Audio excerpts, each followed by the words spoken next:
আমি যদি প্রশ্ন ছুড়ে দিই আন্দোলন কি আমাদের, মানে শুধু আমাদের, আপনাদের আন্দোলন না? আপনারা তো গণকর্মী, আপনাদের দেশের গণকর্মী, রাইট? এই আন্দোলন কি শুধু আমাদের? যদি আমি রিভার্স করি, আপনারা এখন আমার এখানে দাঁড়ান, আমি আপনাদের ক্যামেরা বুম নিয়ে দাঁড়াই, আপনার কি নিরাপত্তা আছে কদিন পরে, আজকে কালকে? বলেন। আমাদের আন্দোলন বলে জিনিসটাকে আলাদা করার কিছুই নাই এখন। আর এখন যে কোনো একটা গোষ্ঠী ছাড়া সমগ্র জাতি একটা।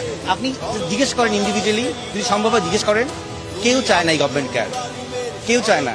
আপনি আপনার বাচ্চাকে রেখে বাইরে যাবেন, সেই নিরাপদ নাই। আপনি এই ঢাকা শহরে খেলার মাঠ নেই, বাচ্চারা ছাদে যেতে পারতেছে না, কেন পারতেছে না? হেলিকপ্টার দিয়ে গুলি করা হয়েছে। মিথ্যাইটা কয়টা সত্যকে আপনার আড়াল করবেন? আপনার চেয়ারে বসে বসে বলতেছেন ওরা ড্রাগস, ওদেরকে ড্রাগস দেওয়া হয়েছিল, এই জন্য ওদের কোনো সেন্স ছিল না। তো ড্রাগস নিলে আপনি মেরে ফেলতে পারেন? কোন রাষ্ট্রের আইনে আছে একজন ড্রাগ এডিক্টকে গুলি করে মারা যায়? আমি ড্রাগস নিয়েছি, এটা দায়বদ্ধতা আমার ফ্যামিলি, আমার প্যারেন্টসের। আমি ড্রাগস নিয়ে যদি সমাজে কোনো ক্ষতি না করি, আপনি আমাকে মারতে পারেন না? পারেন? বাংলাদেশে তো অনেকেই গোপনে গোপনে ড্রাগস নেয়, ধরে মেরে ফেলেন।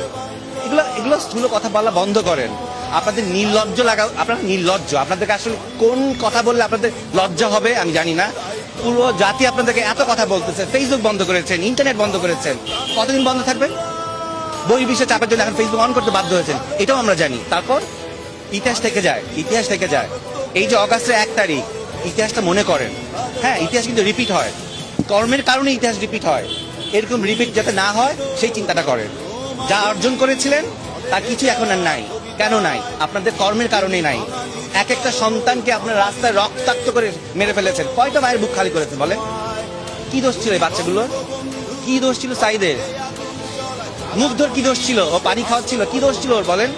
আমি তো কতজনের নাম, আমার এইটুকু ব্রেনে সম্ভব না এতজনের নাম মনে রাখা। এইটা শেষ কথায়। আর মায়া কান্না, আমরা যেই সেক্টরে কাজ করি, আমরা ক্যামেরার সামনে কাজ করি, কোনটা সত্যিকারের কান্না? আমরা মিথ্যাকে সত্যি বলেই অ্যাক্টিং করি, রাইট? আমরা বুঝি কোনটা অ্যাক্টিং, জনগণ এখন বুঝে। এই জেনারেশনকে অনেক গালিগালাজ করেছেন না?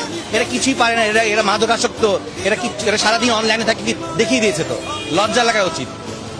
আমার এখন দুঃখ লাগে, যদি আমি এই জেনারেশনে জন্মাতাম তাহলে আর অনেক কিছু করতে পারতাম, কিন্তু আমি এই জেনারেশনে অনেক আগে জন্মিয়েছি। কিন্তু সেই দুঃখটা আমার লাগে যে তাহলে আমি ওদের সাথে নিজেকে আত্মদাবাদ করতে পারতাম। 15 দিন ঘরে বসেছিলাম, বলবো কি বলবো না। মানসিক যন্ত্রটা, রাতে ঘুমাতে পারি না।